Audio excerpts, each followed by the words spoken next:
안녕하세요. 신태순입니다. 질문이 들어왔는데요. 우리 창업팀에 맞는 팀원을 구하는 방법이 궁금합니다. 라고 하셨네요. 사실 스타트업 관련해서 대표님들 얘기 들어보면 팀원 구축이 제일 사실은 힘들어하고 또 속도 많이 썩는 그런 경우더라고요. 경험을 하셨든 안 하셨든 이게 매우 힘든 일이라는 것에 대해서는 어려운 일이라는 거, 그리고 공을 많이 들여야 되는 일이라는 것에 대해서는 일단 마음의 준비는 조금 하시긴 하셔야 될 것 같고요. 질문 주실 때 이제 본인 팀과 맞는 사람을 어떻게 구할 것인가에 대한 얘기를 하셨는데, 일단 스스로 본인 팀이 어떤 성격을 가지고 있는지에 대해서 파악이 되었는지가 좀 궁금합니다. 왜냐면은 팀의 성격이라고 하는 게 잘 규정되지는 않더라고요. 왜냐면 개별적으로 워낙 다들 캐릭터가 있는 사람들이 많이 섞여 있다 보니까는 팀 색깔이라고 하지만은 사실은 팀에서 좀 약간 고난이 제일 큰 사람의 성격이 그냥 팀 성격으로 규정되거나 하기도 하거든요. 그래서 그게 팀 성격이라고 말할 수는 없는 거잖아요. 그렇기 때문에 기존 우리 팀에 맞는 사람을 뽑는다라고 했을 때 특정 사람의 입맛에 뽑으려고 하는 걸 수도 있다라는 거죠. 그렇기 때문에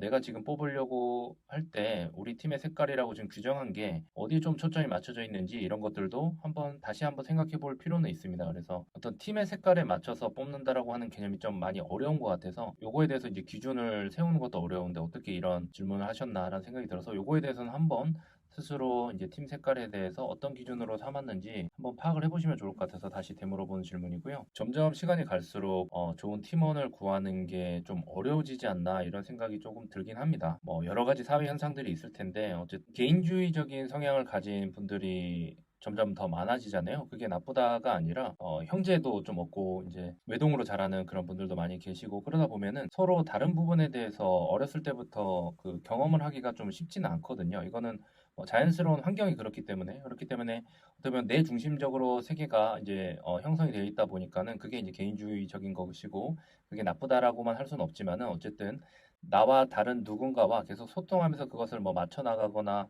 좀 이해하거나 이런 과정들이 과거에 비해서는 조금 줄어든 게 사실이기 때문에 사실적인 현상이기 때문에 그런 과정에서 점점 더 팀에 속해서 뭔가 일을 할 수 있는 사람들이 점점 줄어드는 것은 맞다라고 생각이 들고요.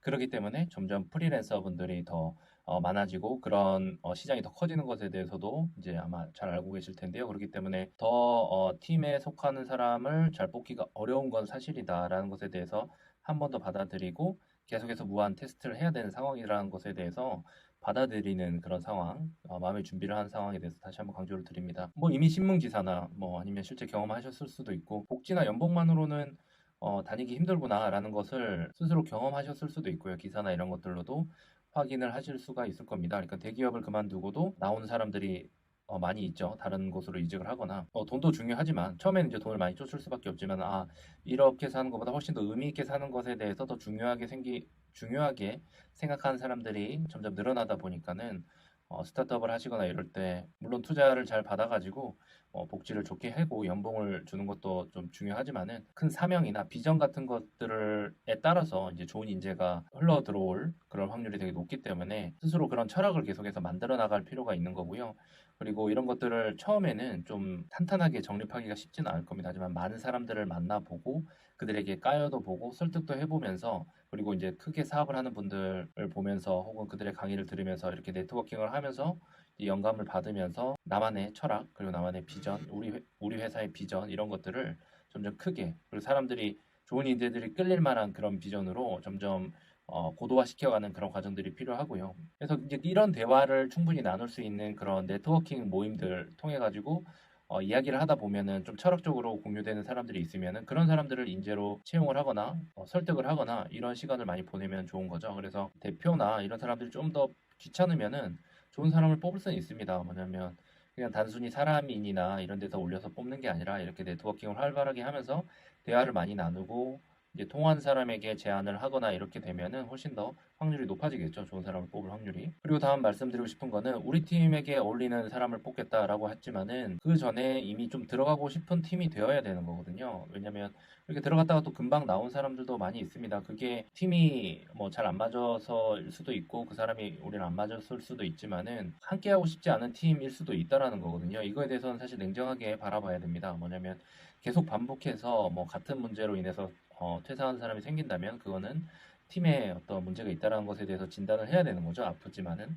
그렇기 때문에 팀을 키워갈 때도 좀 서로 존중하는 문화라던가 다른 부분에 대해서 이해하는 문화라던가 이런 것들을 조금씩 갖춰가야 되는데 큰 목표를 향해서 가고 있는 그런 팀, 그리고 우리가 하나의 목표를 향해서 달려가고 있다라는 그런 느낌 이런 것들을 갖추는 게 정말 어렵죠. 그렇기 때문에 한 명 한 명 처음에 키워갈 때, 한 명 한 명 영입을 할 때는 이런 것들에 정말 신경을 많이 써야 된다라고 생각이 들고 그 다음에 대화를 많이 나눠봐야 되는 것 같아요. 그래서 이런 대화에 참여하고 서로 소통하고 이해하고 이런 과정에 대해서 힘들어하거나 받아들이지 못한다면 그분은 사실은 팀에 속하지 않고 다른 형태로 도와주는 게 사실 맞는 거죠. 천천히 팀을 늘려서 정말 들어가고 싶은 팀 문화가 좀 형성이 될 필요가 있는 것 같고요. 그 부분의 핵심은 나와 다름에 대해서 인정할 수 있고 그리고 우리가 하나의 목표를 향해서 달려가는 데 있어서 나 혼자만은 안 되고 그리고 누구 하나 잘나서가 잘 되는 게 아니라 내가 부족한 거 상대방이 채우고 상대방이 부족한 거 내가 채우는 것에 대해서 이해도가 있는 사람으로 팀이 문화가 형성이 돼 있을 때 그런 팀에 좋은 인재가 들어오게 되면은 더 융합이 잘 되겠죠. 그래서 이제 그런 사람들을 뽑거나 뭐 네트워킹을 통해서 이제 구분을 하거나 이렇게 해야 될 텐데 그럴 때는 그 사람이 얼마나 많은 실패를 했는지 이런 것들도 좀 중요한 것 같아요. 그러니까 어떤 장벽을 얼마나 많이 부딪혀서 만났는지. 왜냐면은 그거 자체가 나 혼자서 뭔가 안 된다라는 것에 대해서 많이 깨달음을 얻을 수 있는 부분이고 그런 과정에서 문제를 해결해 나가고 다양한 사람을 만날 텐데 그 과정에서 서로 좀 뭔가 다르더라도 같이 문제를 해결할 수 있구나 이런 경험들을 충분히 해온 사람 같은 경우에 유리하겠죠. 그리고 이제 그런 문제를 해결하면서 그로부터 얻는 것이 무엇인지에 대해서 좀 파악하는 게 좀 중요하고요. 그래서 뭐 모든 사람이 다 그렇지는 않겠지만은 이왕이면은 좀 사회 경험도 많고 아니면 뭐 형제들도 많고 뭔가 많이 부딪혀보고 깨지고 무너져보는 경험 이런 것들을 많이 한 사람들이 아무래도 팀으로 들어왔을 때 거기에서 융화돼서 제 실력을 발휘할 수 있지 않나 이런 생각을 좀 하고 실제로도 그런 모습을 좀 보는 것 같은데요. 물론 그런 경험이 있는 사람이 모두 다 이렇게 잘 적응하는 것은 아니지만은 이 핵심 요지는 좀 다양한 사람들이랑 다른 사람들과 부딪히면서 문제를 많이 경험한 사람 그리고 그 문제를 해결하기 위해서 더 노력을 해왔던 사람에 대해서 그런 사람을 발굴하기 위한 그런 질문이나 이런 것들을 많이 찾아 놓으셔야 될 것 같습니다. 그래서 정리하자면은 훌륭한 인재 들이기 위해서는 대표 임원들이 먼저 훌륭해져야 됩니다. 훌륭한 생각을 해야 되는 거고요. 좋은 팀을 이끌려고 하는 그런 마음이 있어야 되는 겁니다. 쉽게 좋은 팀을 만들겠다 이런 차원이 아니라 정말 멋진 팀, 어벤져스 같은 그런 멋진 팀을 내가 꾸리겠다라고 하는 그런 욕심, 그리고 의지가 있어야지 팀이 그렇게 탄탄하게 갈 수 있는 거고요. CEO가 만약에 그걸 못하면은 그걸 대신할 수 있는 사람에 대해서 정말 관리를 잘하는 그런 사람을 좋은 조건으로 영입을 해서라도 초반에 그렇게 팀 세팅을 하는 게 정말 중요한 거죠. 그래서 제가 아는 정말 사업을 여러 개 하고 그 하나하나를 막 몇백억대 기업으로 키운 그런 후배가 있는데 그 친구가 제일 처음 회사를 설립할 때 했던 일이 뭐냐면 자기보다 똑똑한 사람 한 명과 회사를 세우자라고 의기투합을 하고 그 다음에 본인이 모아뒀던 돈을 거의 이제 대부분을 걸면서 딱 한 명을 뽑았습니다. 그래서 경쟁률이 그때 1000대 1이었나? 그래서 그 엄청 거대한 비전을 제시를 하면서 우리는 이 세상을 바꿔갈 거다 이렇게 걸면서 딱 한 명을 뽑았어요. 둘이 의기투합을 해가지고 그 다음에 그 한 명 뽑은 사람한테 굉장히 많은 정권을 주고 그 다음에 연봉도 다 제시를 하면서 지시했던 내용이 뭐였냐면 앞으로 면접을 통해 가지고 당신보다 똑똑한 사람만 뽑아라. 이게 그 사람의 미션이었다고 합니다. 그 이후로 어마어마하게 큰 성장을 했고 계속해서 회사가 분사되고 여러 개 만들어지고 하면서 이제 성공한 케이스를 봤는데요. 그 정도로 팀 세팅이 정말 초반부터 굉장히 강력한 의지와 노력을 통해 가지고 달성될 만큼 되게 중요한 일이고 어려운 일이라는 것에 대해서 다시 한번 강조를 드립니다. 이번 얘기는 여기까지 마치고요. 또 다른 질문이나 이런 것들이 있다라고 한다면은 뭐 카페나 바로 DM이나 이런 걸 통해서 질문 주시길 바랍니다. 감사합니다.